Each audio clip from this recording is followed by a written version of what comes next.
Ça veut dire qu'aujourd'hui, il considère que l'aide qui a été apportée jusqu'à présent devient une menace plus directe pour la Russie? Non, il considère que la nouvelle aide, celle qui a été annoncée et peut-être surannoncée, notamment par le ministre américain de la Défense à Ramstein avant-hier, ou par des commentaires un peu exagérés du ministre britannique, devient une menace directe pour la Russie. Parce que tant qu'on était dans les armes de défense, après tout, fallait faire avec.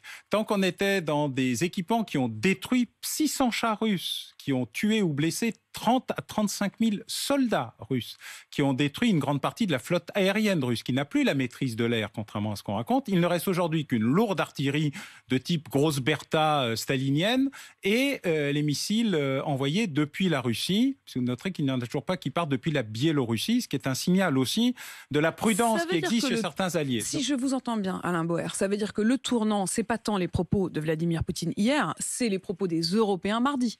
C'est-à-dire l'envoi des Européens et des Occidentaux, puisqu'il y a aussi les Américains, l'envoi d'armes qui ne sont plus que des armes de défense, qui sont aussi des armes d'attaque. Oui, bien sûr, les armes lourdes, que ce soit les canons, l'artillerie.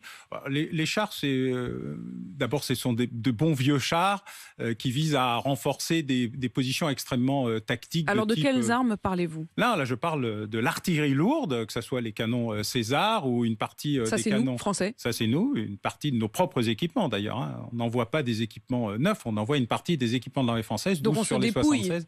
Oui, une partie de nos propres équipements. Voilà, pour les Russes, c'est un signal d'un investissement offensif et pas seulement d'une opération de soutien défensif. C'est toute la nuance qui existe entre être belligérant, même si ce terme n'existe plus dans les traités internationaux, et partie au conflit.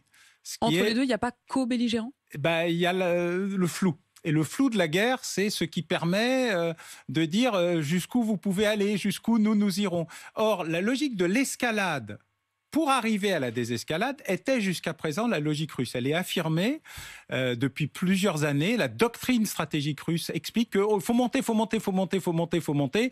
Et juste avant le point ultime, à ce moment-là, on peut se permettre de redescendre. C'est quoi le point ultime ? Le point ultime, c'est une agression directe, un bombardement en Russie.